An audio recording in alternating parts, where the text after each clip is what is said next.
Hi, I'm Togue Brawn, Maine scallop expert and owner of Downeast Dayboat, where you can get fresh, delicious Maine seafood delivered to your door within 48 hours of harvest. Today, I'm going to show you how to prepare Maine Dayboat scallops. And if you want to incorporate more healthy, delicious seafood choices in your diet, Maine Dayboat scallops are an amazing place to start because number one, they don't give off any fishy smell when you're cooking them. They make your whole house smell delicious. And also, if you're using true Maine Dayboat scallops, you can overcook them, you can undercook them, it doesn't matter. What you end up with is going to be delicious. So let's dive right in. In this video, I'm going to show you how to go from a pound of Maine Dayboat scallops to a delicious meal for 2, 3, or 4 people, depending on how hungry they are, within 15 minutes. And I'm going to explain to you why it's so important that you really do use Maine Dayboat scallops. So let's go.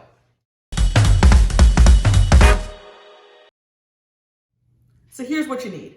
Maine Dayboat scallops, about 1/3 of a pound to 1/2 pound per person. Now you'll see recipe recommendations saying you should plan on 4 ounces per person, but come on, you're gonna want more. These are absolutely delicious. I personally can eat at least 1/2 pound per sitting, so I like to say 1/2 pound per person.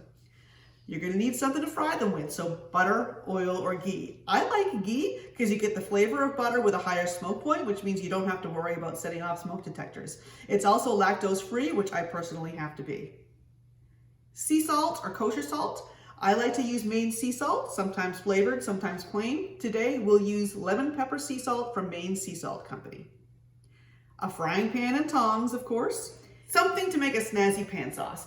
And basically here, you can use whatever you like. You want something to provide a little bit of sauce to drizzle over the scallops, and you want to add a little bit of zing. So honestly, acid is undervalued when it comes to dishes like this. Use something that's got a little bit of acid. I like honey because it's got a little acid and it's also liquid. You can use coconut aminos. You can use wine and capers, herbs, lemon juice, whatever you like. When it mixes with the butter, it's going to be delicious.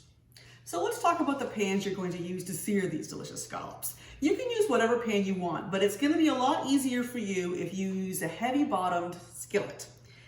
So that'll distribute the heat evenly and you're less likely to burn them. You can use a non-stick pan as long as it's heavy bottomed. You can use a nice stainless steel pan like these new Sardell pans I recently purchased and adore.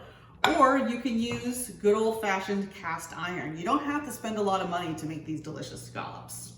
You just want to pay attention to what's happening in the pan, and I'm going to help you with that so that you can figure out when to turn your scallops and when they're done. Now about these sea scallops. A number of people have told me they absolutely love scallops, but they have no idea what they look like in the wild. Well, I'm going to help you with that with a little Sea Scallops 101. So here's a quick and dirty Scallops 101. Scallops occur in the oceans all over the world, but the ones that we're most familiar with are the giant sea scallop that occur roughly from Newfoundland down to North Carolina. The genus and species is Placopecten magellanicus, if you're interested. Scallops live on the ocean floor and they filter feed, which basically means that they eat whatever the water manages to give to them. If you've heard the phrase, you are what you eat, that goes for scallops also. Now you probably know that oysters develop different flavors depending on where they grow. So do scallops. And Maine's cold, clear waters produce the very best tasting scallops in the world. Okay, so the fishermen offshore or close to shore harvest the scallops. They do catch them in drags. If you've heard about diver scallops, don't worry about that. Drag caught scallops are very sustainable. Check in the notes section and I'll explain more about that. When they bring them aboard, they open this up with a knife and they shuck it out and they preserve just the adductor muscle. The adductor muscle, that cylinder that you're used to thinking of as a scallop, is just the muscle that opens and closes the shell. And scallops have really big adductor muscles because they're the only bivalve that actually swims. So by opening and closing the shell, it pushes water out and it can propel through the water column. So that's what generates these really big, meaty, delicious, creamy, buttery Maine Dayboat scallops.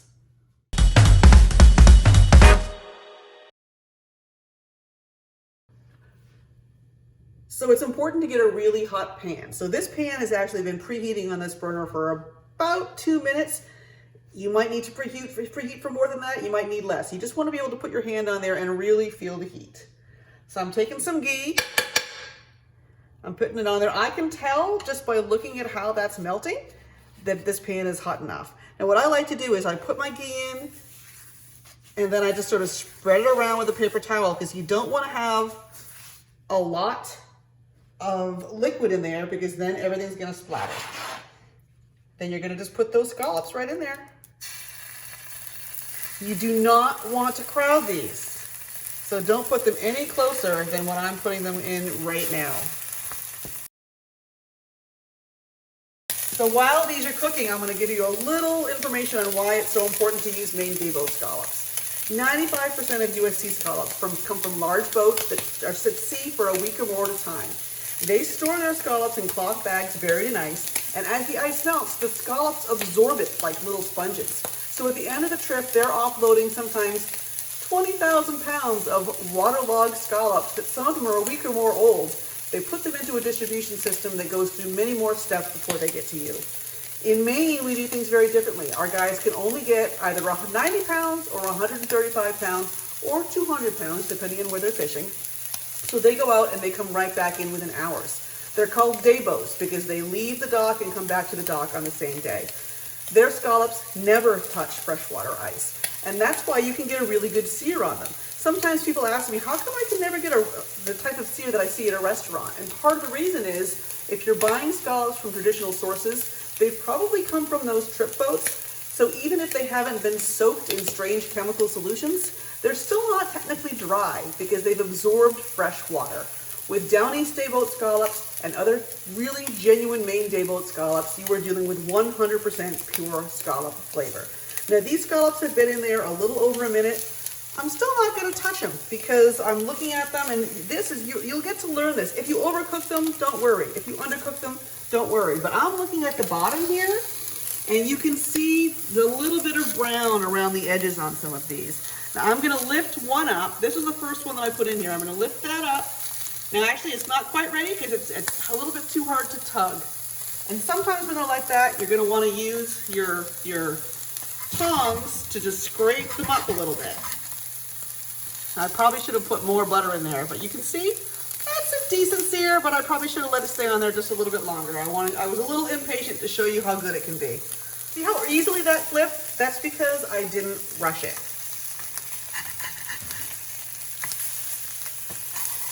And when you don't rush it, it develops a nice crust.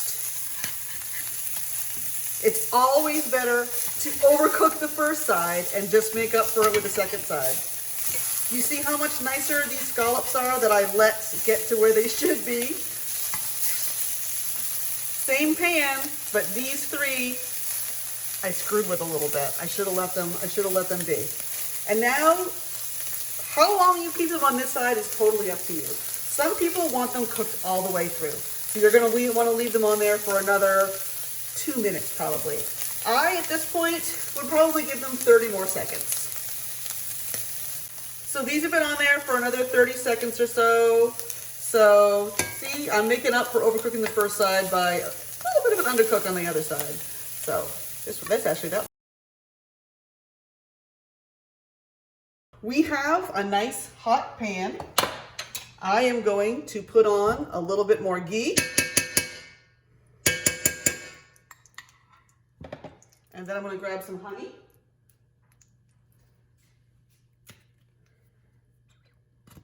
This is Maine blueberry honey. Excuse that sound, but it is delicious. And now I'm going to use this to just sort of mix it all together. Oh, that's going to be delicious. And now, when I'm ready to serve, I'm going to put these back in here so that they're all going to be nice and coated and glistening.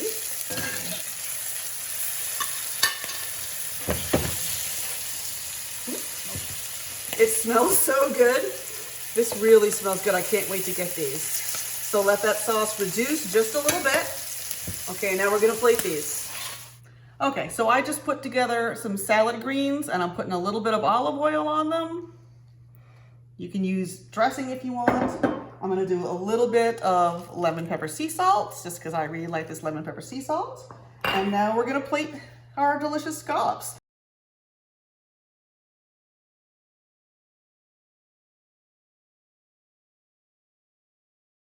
And now you can top it if you like with a little bit of more of the lemon pepper sea salt or with the flake salt. I am a salt fiend. Put this scallop right in the middle. And a little bit of lemon juice. And you've got yourself a delicious meal.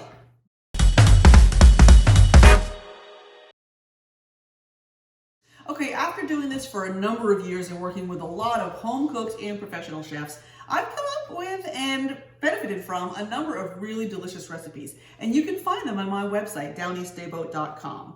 If you want to try these scallops raw, which I totally recommend, check out my recipe on my website for Thai scallop crudo, and also check out my upcoming video. That's going to be the next one. It'll show you exactly how to prepare Thai scallop crudo, which is a recipe I get asked for again and again and again. It is absolutely amazing how delicious true Maine Dayboat scallops can be when they're raw.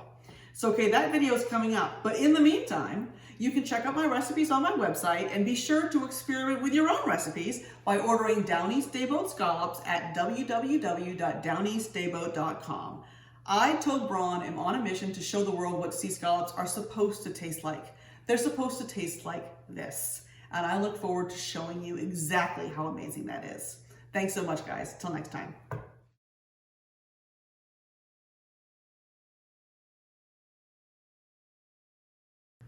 One other thing you want to do is look over your scallops. Now see this right here? I mentioned that the scallop is actually an entire animal and the adductor muscle is just one piece of it. The fishermen shuck that overboard, but sometimes little bits of it remain. So this is just a little piece of viscera. Just take a paper towel and take that off. It's nothing to worry about, but it just looks a little unappealing. And remember, if you're getting soaked scallops or old scallops, they've all been bleached and you're not going to see those. So seeing little bits like that, that just shows you how close you are to the source, and it's a good thing.